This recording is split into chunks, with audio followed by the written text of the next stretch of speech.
আসসালামু আলাইকুম। আমন্ত্রণ বাংলা ভিশন সংবাদে আপনাদের সাথে আছি আমি রুকসানা হক রেখা।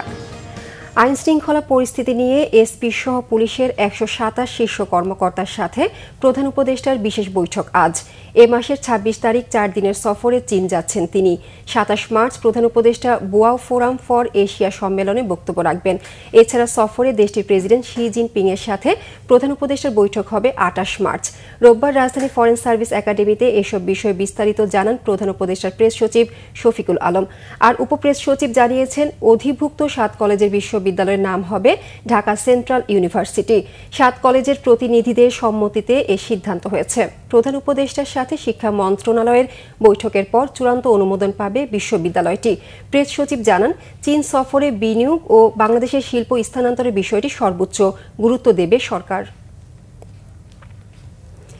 এবছর ঢাকা স্বাধীনতা দিবসের কুচকাওয়াজ হচ্ছে না, তবে বাকি জেলাগুলির যথাযোগ্য মর্যাদায় কুচকাওয়াজ হবে বলে জানিয়েছে প্রধান উপদেষ্টার প্রেস উইং। রোববার রাতে এক সংবাদ বিজ্ঞপ্তিতে বিষয়টি নিশ্চিত করা হয়েছে। বিজ্ঞপ্তিতে জানানো হয়, জাতীয় স্টেডিয়ামের সংস্কার কাজ চলমান থাকায় গত কয়েক বছরের ন্যায় এবছর শুধু ঢাকা স্বাধীনতা দিবসের কুচকাওয়াজ হবে না, তবে দেশের বাকি ৬৩ জেলায় যথাযোগ্য মর্যাদায় স্বাধীনতা দিবসের কুচকাওয়াজ ও বীর মুক্তিযোদ্ধাদের সংবর্ধনা প্রদান অনুষ্ঠান হবে। এ বিষয়ে যথাযথ পদক্ষেপ নিতে জেলা প্রশাসকদের নির্দেশ দেওয়া হয়েছে বলেও বিজ্ঞপ্তিতে জানানো হয়। কর্তৃপক্ষের আশ্বাসে সকাল ১০টার পর থেকে টিকিট কাউন্টার চালু করেছে ডিএমটিসিএল কর্মকর্তা কর্মচারীরা। এর আগে এমআরটি পুলিশ সদস্যদের দ্বারা ৪ জন সহকর্মী শারীরিকভাবে লাঞ্ছিতের অভিযোগে সকাল থেকে কর্মবিরতি পালন করে ডিএমটিসিএল কর্মকর্তা কর্মচারীরা। তাদের কর্মবিরতির মধ্যেই এমআরটি পুলিশের সহায়তায় মেট্রো রেল চলাচল স্বাভাবিক রাখে কর্তৃপক্ষ। তবে টিকিট কাউন্টার এবং রিচার্জ কাউন্টার বন্ধ থাকার ফলে রমজানের মধ্যে ব্যাপক ভোগান্তিতে পড়তে হয় অফিসগামী যাত্রীদের।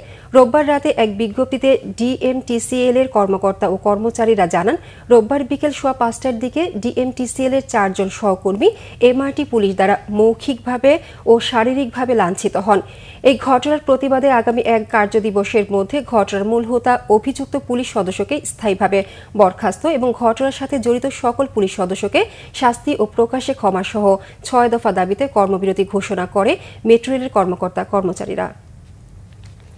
পিরোজপুরের ইন্দুরকানীতে ৭ম শ্রেণীর এক মাদ্রাসা ছাত্রীকে জোর করে তুলে নিয়ে ধর্ষণের অভিযোগে ছেলে ও বাবাকে গ্রেফতার করেছে পুলিশ।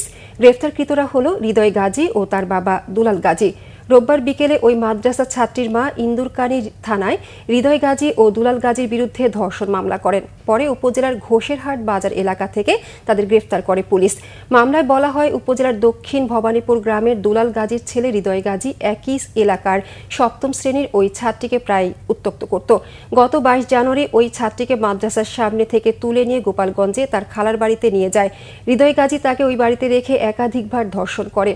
পরে নিজ বাড়িতে নিয়ে আসে ওই ছাত্রীকে।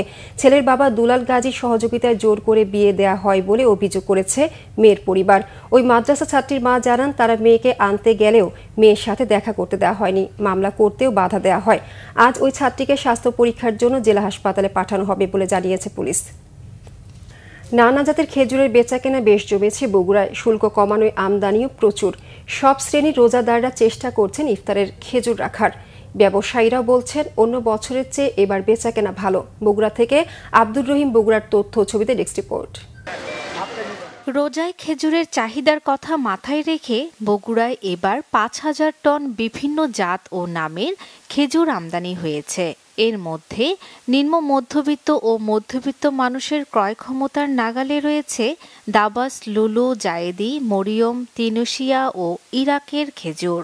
এসব খেজুর খুচরা দোকানে প্রতি কেজি ২৪০ টাকা থেকে ১৫০০ টাকা পর্যন্ত বিক্রি হচ্ছে। খুচরা খেজুর ব্যবসায়ীরা বলছেন, আগে যে কোনো সময়ের চেয়ে এবার তাদের বেচাকেনা ভালো। আপনার এবছর খেজুরের দাম খুব কম, গতবারের তুলনায় এবছর পার কেজিতে ১০০ টাকা ১৫০ টাকা করে কম।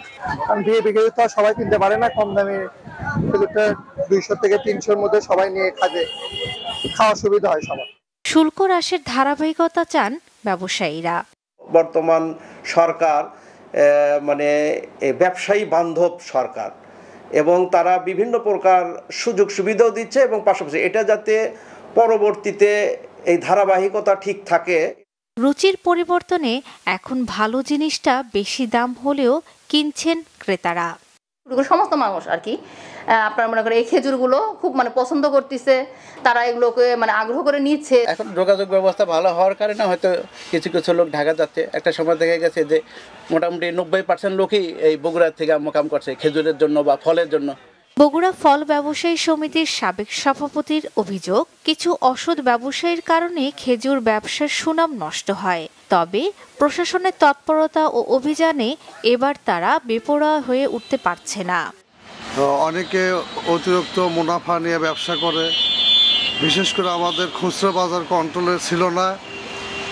আমরা বলার পরে প্রশাসনের দৃষ্টি আকর্ষণ করার পরে মার্কেট মনিটরিংয়ে যে প্রশাসনের লোকজন নেমেছে, এখন মোটামুটি সহনীয় পর্যায়ে। পুরো রোজায় খেজুরের ব্যবসা জমজমাট থাকার আশা বগুড়ার ব্যবসায়ীদের। Bangla vision news desk. এই ছিল এখনকার মতো, পরের সংবাদ দুপুর 12টায়। এছাড়া বাংলা ভিশন সংবাদ ও সংবাদ সংশ্লিষ্ট অনুষ্ঠান দেখতে ভিজিট করুন www.bvnews24.com ও facebook.com/banglavisionnews এবং সাবস্ক্রাইব করুন youtube.com/banglavisionnews। ধন্যবাদ সবাইকে।